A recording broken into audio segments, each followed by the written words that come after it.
तो जब आप लोगों से पहली बार मिलते हैं तो कॉन्वर्सेशन खत्म करके आप उन्हें क्या कहते हैं? Nice to meet you. Oops, कितना बोरिंग हो चुका है किसी को नाइस टू मीट यू कहना। नहीं नहीं, बुरा मत मानिए, मैं ये कह रही हूँ कि ये वो ही पुरानी इंग्लिश फ्रेज है। नाइस टू मीट यू कहने में कोई गलती नहीं है, बस ये काफ़ी बोरिंग है। क्या आप जानते हैं कि स्पोकन इंग्लिश में बहुत सारे डिफरेंट वेज हैं किसी को नाइस टू मीट यू कहने के, और आज के लेसन में आप वो ही सीखेंगे मेरे साथ। आप सीखने वाले हैं 10 different ways of saying nice to meet you. तो चाहे आप किसी को काम के लिए मिल रहे हो या फिर किसी को पहली बार मिल रहे हो, अब आपके पास होंगे कुछ न्यू सेंटेंसेस किसी को नाइस टू मीट यू कहने के, क्योंकि यहीं से आप किसी पर एक पॉजिटिव इंप्रेशन जमा सकते हैं।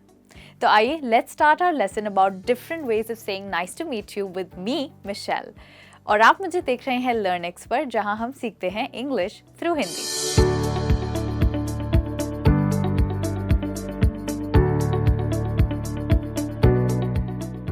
तो आज का हमारा पहला फ्रेज रहेगा प्लीज टू मीट यू, जिसका मतलब है आपसे मिलकर बहुत अच्छा लगा।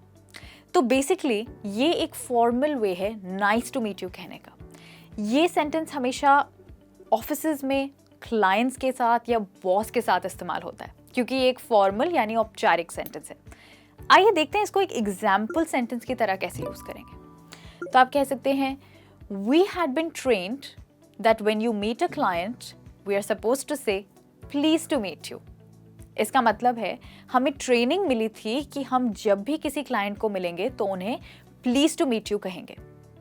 हाँ, ये सच है, बहुत सारे ऑफिसेज में अपने एम्प्लॉयज़ को सिखाया जाता है कि क्लाइंट से मिलने के बाद आपको उन्हें कहना है प्लीज़ टू मीट यू, जो कि एक बहुत फॉर्मल तरीका है, औपचारिक तरीका है नाइस टू मीट यू कहने का। हमारी अगली फ्रेज है I have heard great things about you, यानी कि मैंने आपके बारे में बहुत अच्छी बातें सुनी हैं। आप इस सेंटेंस को अक्सर एक नए व्यक्ति के साथ यूज़ कर सकते हैं, जैसे कि आप इसे एक नए कॉलीग के साथ यूज़ कर सकते हैं ऑफिस में। तो जब आपको कोई एक नया कॉलीग कोई एक नए कॉलीग से इंट्रोड्यूस कराता है तो आप उन्हें कह सकते हैं it was so nice meeting you, I have heard great things about you. आपसे मिलना बहुत अच्छा था, मैंने आपके बारे में बहुत अच्छी बातें सुनी हैं। तो इस तरीके से आप फॉर्मली एक न्यू कॉलीग से इंट्रोड्यूस हो सकते हैं और उनकी कुछ तारीफ भी कर सकते हैं by saying I have heard great things about you, मैंने आपके बारे में बहुत अच्छी बातें सुनी हैं। तो हमारा आज का नेक्स्ट सेंटेंस है it's a pleasure to meet you. Pleasure का मतलब होता है खुशी, यानी आपको बहुत अच्छा महसूस हो रहा है। तो इसका मतलब है आपसे मिलकर मुझे बहुत खुशी हुई। It's a pleasure to meet you. तो ये भी एक पॉजिटिव तरीका है किसी को नाइस टू मीट यू कहने का। एक एग्जाम्पल देखते हैं। Rahul said that it was a pleasure to meet you on Wednesday. Rahul ने कहा कि उसको आपको वेंसडे को मिलकर बहुत खुशी हुई। अगर आपको इसी फ्रेज को ऑफिस में यूज करना है, यानी किसी फॉर्मल औपचारिक सिचुएशन में यूज करना है, तो आप ऐसे कह सकते हैं it's been a pleasure meeting you. तो अगर आप किसी दोस्त को कहेंगे तो आप कहेंगे it's a pleasure to meet you, और अगर आप इसको ऑफिशियली कहेंगे तो आप कहेंगे it's been a pleasure meeting you. Lovely. अब इसी के साथ आगे बढ़ते हैं और अपनी नेक्स्ट फ्रेज देखते हैं, जो है it's lovely to meet you. तो ये एक इनफॉर्मल यानी अनौपचारिक सेंटेंस है। इसको आप अपने दोस्तों और अपने लव्ड वंस के साथ यूज कर सकते हैं। आइए एक एग्जाम्पल देखते हैं। It's so lovely to meet you after a long time my dear friend. मेरे प्यारे दोस्त, तुम्हें इतने समय के बाद मिलकर मुझे बहुत अच्छा लगा। तो एज आई सेड, ये एक इनफॉर्मल तरीका है किसी को नाइस टू मीट यू कहने का। आप कह सकते हैं it's so lovely to meet you my dear friend. हमारा नेक्स्ट फ्रेज है it was nice to have met you. तो ये जो फ्रेज है ये बेसिकली प्रेजेंट परफेक्ट टेंस में है। इस फ्रेज को आप तब यूज कर सकते हैं जब आप किसी नए फ्रेंड से मिलते हैं। एक एग्जाम्पल देखते हैं। आप कहेंगे it was really nice to have met you and I am glad that now we are good friends. आपसे मिलकर मुझे बहुत खुशी हुई और मैं बहुत खुश हूँ कि अब हम दोनों बहुत अच्छे दोस्त हैं। तो जैसे मैंने कहा, इस फ्रेज को आप तब यूज करेंगे जब आप किसी नए व्यक्ति से मिलते हैं। आप कहेंगे it's great to have met you. हमारा अगला फ्रेज होगा ग्लैड टू मीट यू। इसको भी आप किसी अनौपचारिक स्थिति में यूज कर सकते हैं। ग्लैड का मतलब होता है बहुत अधिक खुशी होना, तो आप इसको कुछ ऐसे यूज करेंगे, I was really glad to meet you at the party yesterday. तुमको कल पार्टी में मिलकर मुझे बहुत खुशी हुई। अब देखते हैं अपना next sentence, great seeing you, यानी तुम्हें मिलकर बहुत अच्छा लगा, तुम्हें देखकर बहुत अच्छा लगा। तो जब आप किसी ऐसे व्यक्ति को मिलते हैं जिनको आप पहले भी मिल चुके हैं, तो आप ये सेंटेंस इस्तेमाल करेंगे, ग्रेट सीइंग यू, यानी कि मैंने तुम्हें पहले भी देखा है पर तुम्हें फिर से देखकर मुझे बहुत अच्छा लग रहा है। एक एग्जाम्पल देखते हैं, it is seriously great seeing you after 2 months।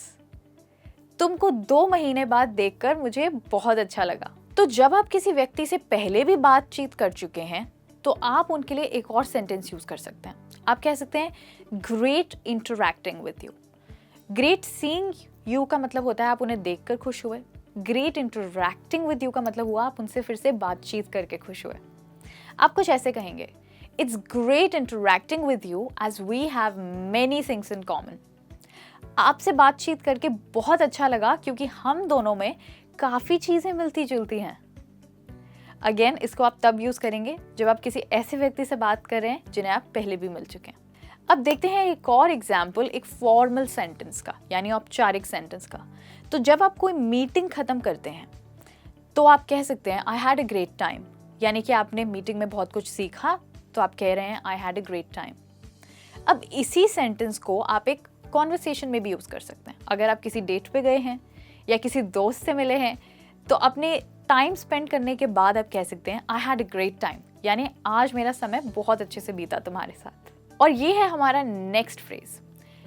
तो जब आप उम्मीद कर रहे हो कि आप किसी व्यक्ति से मिलेंगे और फिर आप उनसे मिल लेते हैं, तब आप कहेंगे हाउ वंडरफुल मीटिंग यू, यानी आपको उम्मीद थी कि आप उनसे मिलेंगे और अल्टीमेटली आप उनसे मिल ही लिए, तब आप ये फ्रेज यूज करेंगे।